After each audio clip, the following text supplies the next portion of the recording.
Chapter 4. The History of Taxes and the Power of Corporations. This is the secret weapon chapter. It explains how the rich protect their wealth from the biggest expense of all, taxes. Part 1. The Robin Hood Fallacy.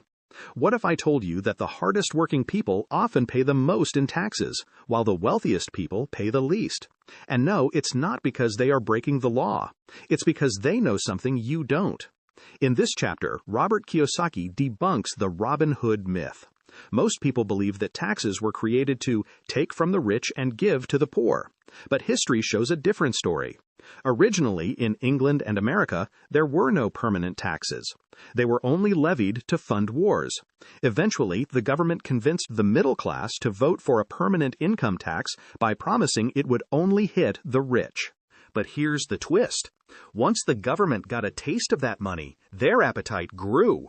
Soon, the taxman started moving down the ladder, and today it's the middle class and the poor who bear the heaviest burden. The greatest secret, the corporation. So how do the rich stay rich? They use the power of corporations.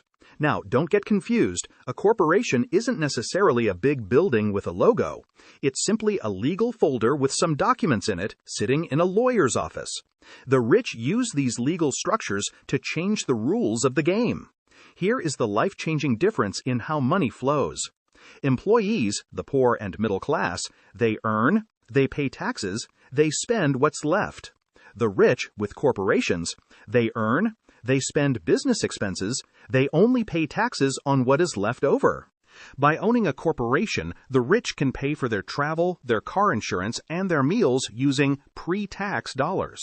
The middle class has to pay for all of those things with after-tax dollars.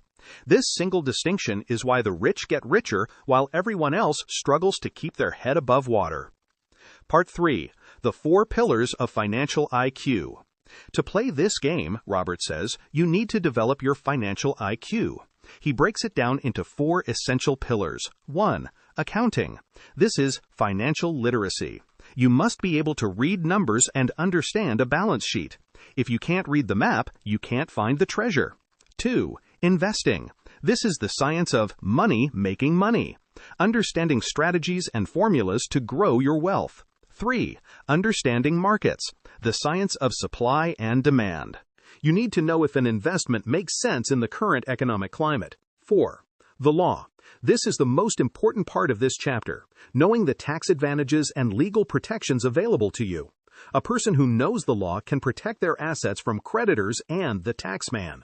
Part 4. Playing it smart. Robert isn't saying don't pay taxes. He's saying pay what you legally owe, but not a penny more. If you work for money, you give the power to your employer.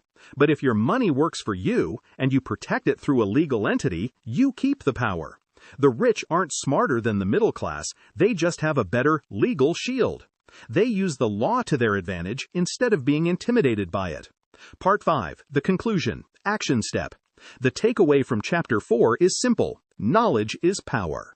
If you don't know the rules of the game, you will always be the one losing money.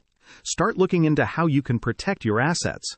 Whether it's through a small business, a side hustle, or a corporation, stop being a tax-paying machine and start being an owner. As Robert says, the rich don't just work hard, they work smart by using the law to protect every dollar they earn. So friends, have you ever asked, what's your biggest expense every month? Most people say rent or food, but if you look at your gross salary versus your take-home pay, the real answer is taxes. Does that make you want to learn the rules of the rich? Let me know in the comments. But knowing the law is just the defense. How do the rich play offense? In the next chapter, we talk about the rich invent money, how to spot opportunities that everyone else misses. So that's all for this video. If you liked the audiobook summary of this chapter, stay with us for the audiobook summary of the next chapter. And if you are new to this channel, be sure to subscribe the core chapters so that you never miss an update from us.